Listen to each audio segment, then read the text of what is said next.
Bonjour, cette petite vidéo pour vous présenter le fonctionnement d'un tableur que l'on pourra utiliser pour traiter des données statistiques. Alors, un tableur, bon, ça ressemble à ce que vous voyez sur l'écran. Ici, c'est le logiciel Excel de Microsoft qui est utilisé.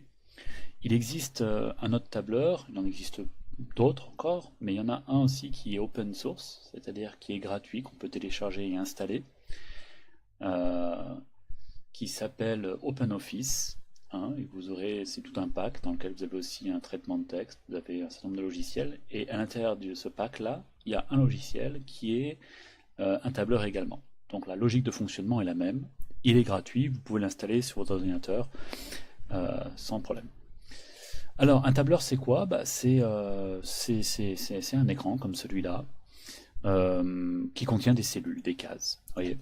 Et toutes les cases sont numérotées par des lettres à l'horizontale sur le sommet et par des chiffres à la verticale. Par exemple, la case qui est sélectionnée ici, c'est la case B3. Hein. Voilà. Donc, chaque case, la B6, la C2, etc., etc. Alors, dans un tableur, on peut écrire des choses. Par exemple, je peux écrire les notes. Voilà. Moi, je suis professeur, j'ai une classe, voilà, j'ai un élève, il a eu 12, un autre élève, il a eu 16, un autre, il a eu 7, un autre, il a eu 15, des notes sur 20 à chaque fois, un autre, il a eu 20, et un autre, il a eu 6. Voilà, allez, j'ai 6 élèves qui ont eu des notes.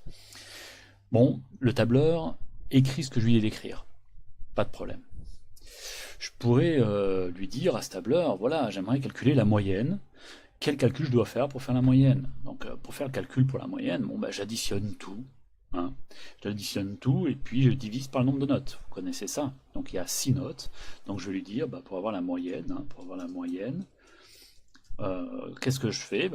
Alors je mets une parenthèse pour faire mon calcul, pour qu'il soit juste, hein, et je fais 12 plus 16 plus 7 plus 15 plus 20 plus 6. Ok.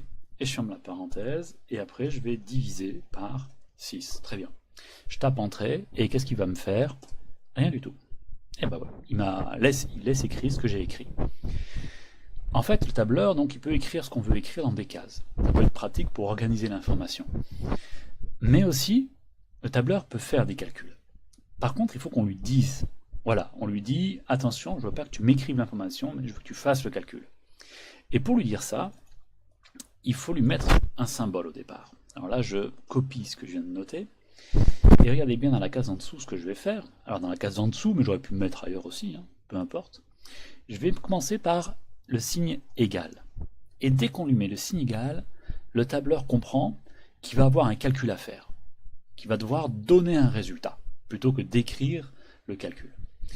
Je lui mets donc le signe égal, je remets toute l'opération que j'avais prévu de faire avant, et je tape Entrée. Et cette fois-ci, il me met un résultat. Il fait le calcul.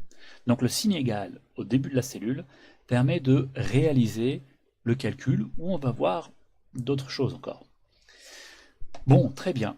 On trouve 12,66666. Bon, c'est 7 pour finir. Bon.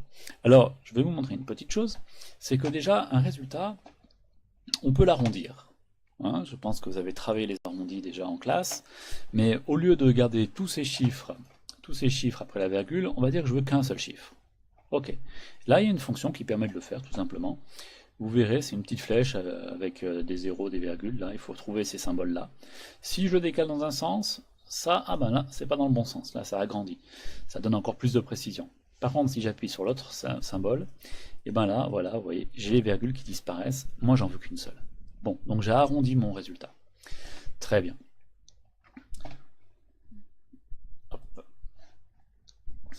Alors, comprenez bien donc, on peut noter les informations et on peut lancer un calcul.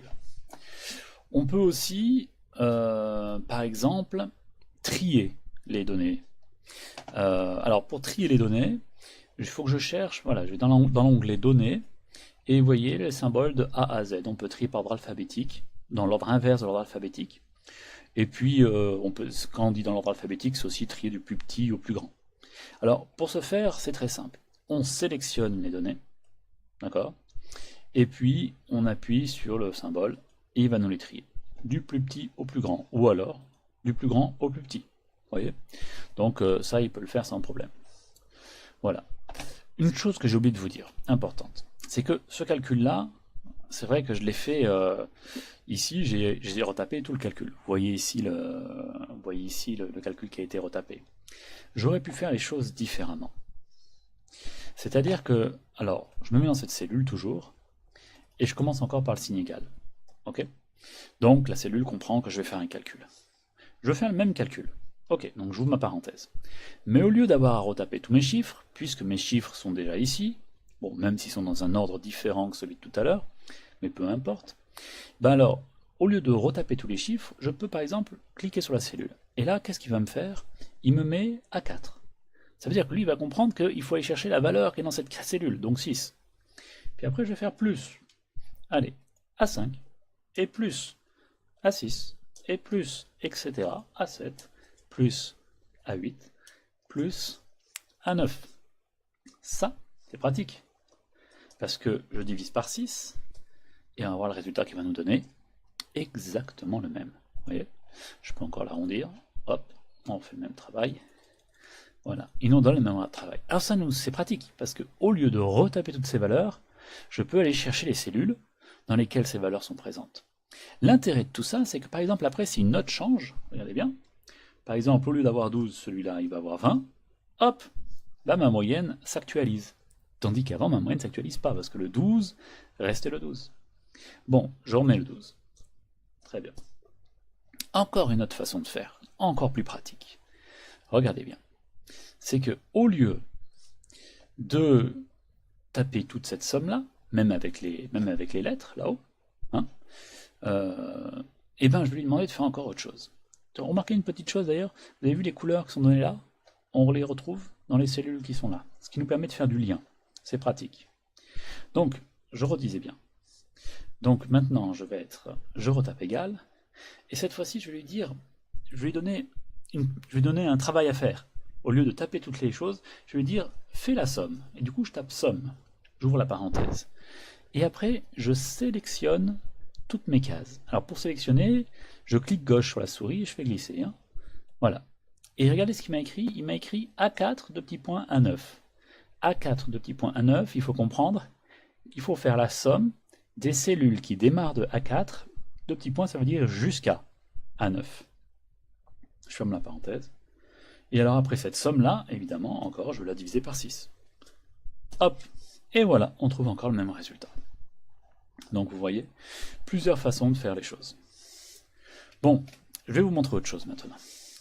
Imaginons que, toujours, donc j'ai des notes. Très bien.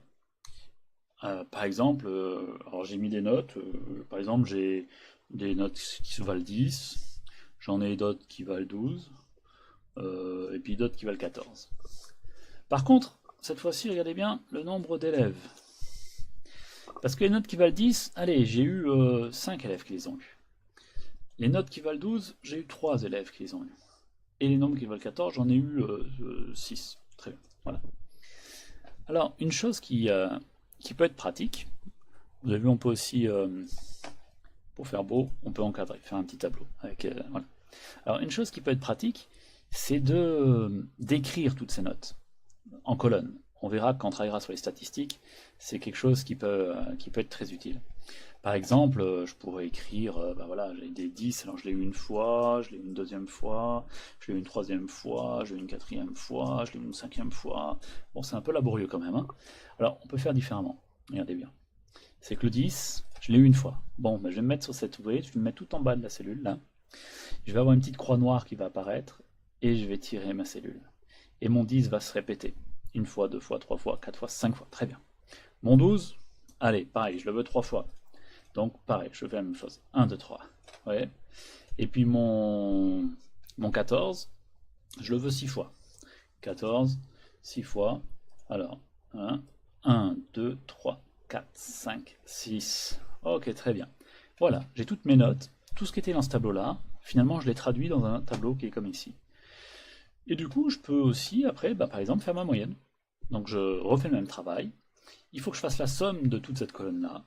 je fais somme, j'ouvre ma parenthèse, je sélectionne tout, fais attention de ne pas en oublier, jusqu'en bas, hop, je ferme ma parenthèse, ça me fait combien de notes au total? Regardez, 5 plus 3 plus 6, donc 5 plus 3, 8, plus 6, 14, je divise par 14, hop, et voilà, ça me fait encore une moyenne.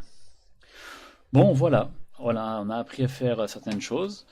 Bon, on pourrait, voilà, après il y a plein de choses qu'on peut faire en termes de mise en forme. Euh, voilà. Bon, je vous conseille, si vous avez compris un peu tout ce qui a été fait là, je vous conseille de, comment dire, je vous conseille de le mettre en application. C'est-à-dire, si vous ne l'avez pas mis en application en même temps que la vidéo, essayez de faire les choses. Tant que vous n'essayez pas de les faire, ça risque de ne pas rentrer correctement.